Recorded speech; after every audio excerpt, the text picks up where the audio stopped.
Hi hello ನಮಸ್ಕಾರ ಎಲ್ಲರಿಗೂ. ಇವತ್ತು ನನ್ನ ಚಾನಲ್ನಲ್ಲಿ ಇದೇನಿದು ಬೇವಿನ ಸೊಪ್ಪು ಮೆಂತ್ಯ ಕಾಳು ಎಲ್ಲ ಇಟ್ಕೊಂಡಿದ್ದಾರೆ ಅಂದ್ಕೊಂಡಿದ್ದೀರಾ? ಹೌದು, ನಾನಿವತ್ತು ನನ್ನ ವ್ಲಾಗ್ನಲ್ಲಿ ತಲೆಹೊಟ್ಟು ಮತ್ತು ತಲೆ ಕಡ್ತ ಆಗಿರುವಂತಹ ಚಿಕ್ಕ ಮಕ್ಕಳಿಂದ ದೊಡ್ಡೋರ್ವರೆಗೂ ಮಾಡುವಂತಹ ರೆಮಿಡೀಸ್ ಹೇಳ್ಕೊಡ್ತಾ ಇದ್ದೀನಿ. ತಲೆಹೊಟ್ಟು ಮತ್ತು ತಲೆ ಕಡ್ತ ಬರೋದಕ್ಕೆ ಮೇಯ್ನ್ ಕಾರಣ ಡ್ರೈ ಆಗಿರುವಂತಹ ಕೂದಲು. ಇದಕ್ಕೆ ಕಾರಣ ಧೂಳು ಪ್ರದೂಷಣೆ ಆಗಿರುತ್ತೆ. ಮತ್ತು ತುಂಬ ಹೇರಳವಾಗಿ ಶಾಂಪೂನ ಯೂಸ್ ಮಾಡ್ತಾರೆ. ಮತ್ತು ನೆಕ್ಸ್ಟ್ ನಾವು ನೋಡೋಕ್ಕೆ ಬಂದರೆ ತುಂಬ ಓವರ್ ಆಯಿಲ್ ಮಾಡಿಬಿಡ್ತಾರೆ. ನಾನು ಕೆಲವ್ರು ನೋಡಿರ್ತೀನಿ, ತುಂಬ ಆಯಿಲ್ ಮಾಡಿಬಿಡ್ತಾರೆ. ಅತಿಯಾದಂತಹ ಸ್ಟ್ರೆಸ್ಸು ಸಹ ಇದಕ್ಕೊಂದು ಮುಖ್ಯ ಕಾರಣ ಆಗಿರುತ್ತೆ. ಜಂಕ್ ಫುಡ್ಗಳಂತೂ ಹೇಳಂಗೆ ಇಲ್ಲ. ಸರಿ ಬನ್ನಿ, ನೆಕ್ಸ್ಟು ನಾವು ಈಗ ಇದಕ್ಕೆ ಸೊಲ್ಯೂಷನ್ನ ಹುಡ್ಕೋಣ. ಫಸ್ಟು ನಾನು ಬೇವಿನ ಸೊಪ್ಪು ತೊಗೊಂಡಿದ್ದೀನಿ. ಬೇವಿನ ಸೊಪ್ಪು ತೊಗೊಂಡು ಅದಕ್ಕೆ ಸ್ವಲ್ಪ ಮೆಂತ್ಯ ಕಾಳನ್ನ ಹಾಕ್ತಾಯಿದ್ದೀನಿ. ನೀವು ನೆನೆಸ್ಬೇಕಾದ್ರೆ ಹಾಕೋಬೋದು. ನಾನು ಇನ್ಸ್ಟೆಂಟಾಗಿ ಮಾಡೋದಕ್ಕೋಸ್ಕರ ಹಾಗೆ ಹಾಕಿದ್ದೀನಿ. ಇದನ್ನು ರೈಸ್ ವಾಟರ್, ಅಕ್ಕಿ ತೊಳೆದಿರೋ ನೀರು ಅಥವಾ ಅಕ್ಕಿ ಬಸ್ತಿರೋದು, ಅನ್ನದ ಗಂಜಿ ಅಂತಾರಲ್ಲ, ಅದನ್ನು ಹಾಕ್ಕೊಂಡು ಚೆನ್ನಾಗಿ ನೈಸಾಗಿ ಪೇಸ್ಟ್ ಥರ ಅದನ್ನು ರುಬ್ಬಬೇಕು. ನೆಕ್ಸ್ಟ್ ಇದನ್ನು ರುಬ್ಬಿದ ನಂತರ ನಾನು ಆಮ್ಲ ಪೌಡರ್ನ ಹಾಕ್ಕೊಂಡಿದ್ದೀನಿ. ನಾನು ಆಮ್ಲನ ಚೆನ್ನಾಗಿ ಬಿಸಿಲಲ್ಲಿ ಒಣಗಿಸಿ ಪೌಡ್ರ್ ಮಾಡಿ ಇಟ್ಕೊಂಡಿದ್ದೀನಿ, ಎಮರ್ಜೆನ್ಸಿಗೆ ಬೇಕಾಗುತ್ತೆ ಅಂತ. ನೆಕ್ಸ್ಟ್ ಅದಕ್ಕೆ ಆಲೋವೆರಾ ಜೆಲ್ ಸಹ ಹಾಕ್ಬಿಟ್ಟು ಚೆನ್ನಾಗಿ ಮಿಕ್ಸ್ ಮಾಡ್ತಾ ಇದ್ದೀನಿ. ತುಂಬ ನೀಟಾಗಿ ಮಿಕ್ಸ್ ಮಾಡಬೇಕು. ಈಗ ಸ್ವಲ್ಪ ಗಟ್ಟಿಯಾಗ್ಬಿಟ್ಟಿದೆ, ಅದಕ್ಕೋಸ್ಕರ ನಾನು ಮೊದಲೇ ತೆಗೆದಿಟ್ಕೊಂಡಿರುವಂತಹ ನೀರನ್ನ ಸ್ವಲ್ಪನೇ ಹಾಕಿ ಚೆನ್ನಾಗಿ ಪೇಸ್ಟ್ ಥರ ಮಿಕ್ಸ್ ಮಾಡ್ತಾ ಇದ್ದೀನಿ. ನೋಡಿ, ಚೆನ್ನಾಗಿ ಫೈನ್ ಪೇಸ್ಟ್ ಆಗಿದೆ. Let us try. ಈಗ ಸ್ಕ್ಯಾಲ್ಫ್ಗೆ ಅಪ್ಲೈ ಮಾಡ್ಕೊಳ್ತಾ ಬರೋಣ. ಬನ್ನಿ ಹೋಗೋಣ, ಅಪ್ಲೈ ಮಾಡೋಣ. ಫಸ್ಟು ನಾನು ಇದನ್ನು ಸ್ಕ್ಯಾಲ್ಫ್ಗೆ ಅಪ್ಲೈ ಮಾಡಬೇಕು. ನೆಕ್ಸ್ಟು ಹೇರ್ಗೆ ಅಪ್ಲೈ ಮಾಡೋಣ. ನಾನೀಗ ಸ್ಕ್ಯಾಲ್ಫ್ಗೆ ಅಪ್ಲೈ ಮಾಡೋದಕ್ಕೋಸ್ಕರ ಬೈಫರ್ಗೇಷನ್ ಮಾಡ್ತಾ ಇದ್ದೀನಿ. ನಾವು ಫಸ್ಟು ಸ್ಮಾಲ್ ಕಂಟೆಂಟ್ ತೊಗೊಂಡು ಅದಕ್ಕೆ ಅಪ್ಲೈ ಮಾಡ್ಕೋತಾ ಬರಬೇಕು. ಜಾಸ್ತಿ ಹಾಕಕ್ಕೆ ಹೋಗ್ಬಾರ್ದು. ಕೂದಲು ಒಂಥರ ಪ್ಲ್ಯಾಂಟ್ಸ್ ಥರ ಅತಿ ಜಾಸ್ತಿ ನೀರಾದರೂ ಕೊಳ್ತೋಗ್ಬಿಡುತ್ತೆ, ನೀರಿಲ್ಲದೆ ಹೋದರೂ ಒಣಗೋಗ್ಬಿಡುತ್ತೆ. ಜಾಸ್ತಿ ಸೂರ್ಯನ ಕಿರಣ ಬಿದ್ದರೂ ಸಹ ಗಿಡ ಬರೋದಿಲ್ಲ.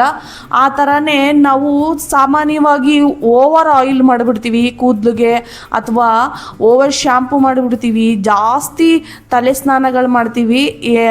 ಅದರಿಂದ ನಾವು ಸ್ವಲ್ಪ ಲಿಮಿಟೆಡ್ ಇದರಲ್ಲಿ ಮಾಡಬೇಕು. ಯಾವಾಗಲೂ ಪ್ಯಾಕ್ಗಳನ್ನ ಅಪ್ಲೈ ಮಾಡಿದಾಗ 20 ಮಿನಿಟ್ಸ್ ಅಥವಾ ಅರ್ಧ ಗಂಟೆ, ಅದಕ್ಕಿಂತ ಜಾಸ್ತಿ ಯಾವುದೇ ಪ್ಯಾಕ್ಗಳನ್ನೂ ಸಹ ತಲೆಗೆ ಅಪ್ಲೈ ಮಾಡೋಕ್ಕೆ ಹೋಗ್ಬೇಡಿ.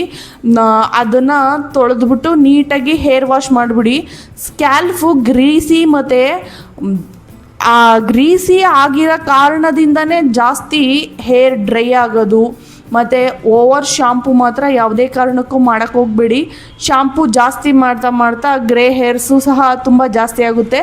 ಕೂಮ್ ಮಾಡಬೇಕಾದ್ರೆ ನೀವು ಯಾವಾಗಲೂ ತಲೆ ಸ್ನಾನ ಮಾಡಿದಾಗ ಯಾವಾಗಲೂ ನೀವು ಜಾಸ್ತಿ ವೈಡರ್ ಕೂಂಬ್, ಅಂದರೆ ಅದರ ಕೂಮ್ನ ಅಗಲ ಜಾಸ್ತಿ ಇದ್ದರೆ ತುಂಬ ಉತ್ತಮವಾಗಿರುತ್ತೆ. ವೆಟ್ ಹೇರ್ನ ಜಾಸ್ತಿ ಬಾಚಕ್ಕೆ ಹೋಗಬೇಡಿ, ಅದೊಂದು ಡ್ರೈ ಆಗಲಿ. ಸಿರಮ್ನ ಯೂಸ್ ಮಾಡ್ತಾಯಿರಿ.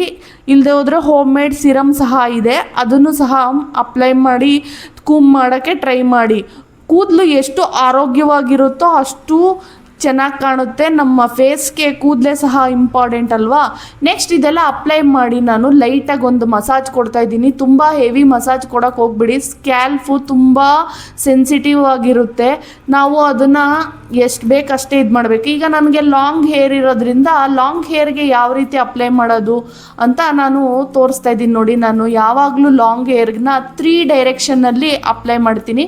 ಒಂದು ಲೆಫ್ಟ್ ಸೈಡ್ ಅಪ್ಲೈ ಮಾಡ್ತೀನಿ. ನೆಕ್ಸ್ಟ್ ನಾನು ಅದನ್ನು ರೈಟ್ ಸೈಡ್ ಅಪ್ಲೈ ಮಾಡ್ತೀನಿ. ಲೆಫ್ಟ್ ಸೈಡು ರೈಟ್ ಸೈಡ್ ಎರಡಕ್ಕೂ ಅಪ್ಲೈ ಮಾಡಿದಾಗ ಈವನ್ ಆಗಿ ಎಲ್ಲದಕ್ಕೂ ಪ್ಯಾಕು ಸರಿ ಸಮವಾಗಿ ಎಲ್ಲದಕ್ಕೂ ಹಿಡಿಯುತ್ತೆ. ನೆಕ್ಸ್ಟ್ ಲೆಫ್ಟ್ ರೈಟ್ ಆದ ತಕ್ಷಣ ಬ್ಯಾಕ್ ಸೈಡ್ ಸಹ ತೊಗೊಂಡು ಬ್ಯಾಕ್ ಸೈಡ್ಗೂ ಅಪ್ಲೈ ಮಾಡ್ತೀನಿ.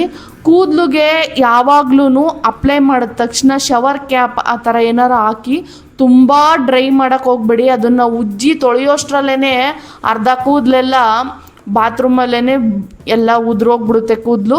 ಅರ್ಧ ಗಂಟೆ ಆದ ತಕ್ಷಣವೇ ತೆಗೆದುಬಿಡಿ, ಯಾವುದೇ ಇದನ್ನು ಬಿಡೋಕ್ಕೆ ಹೋಗ್ಬೇಡಿ. ಇನ್ನು ಮಿಕ್ಕಿರೋ ಸ್ವಲ್ಪ ಪೇಸ್ಟ್ನ ಮುಂದೆ ಹಚ್ತಾ ಬರ್ತೀನಿ. ಹಚ್ಚಿದ ಮೇಲೆ ಡ್ರೈ ಬಿಡ್ತೀನಿ. ಓವರ್ ಡ್ರೈ ಆಗಿಬಿಟ್ರೆ ಏನು ಮಾಡಬೇಕು ಅಂತಂದರೆ ಫಸ್ಟು ಒಂದು 5 ಮಿನಿಟ್ಸ್ ಅದಕ್ಕೆ ಸ್ಟೀಮ್ ಕೊಡಿ.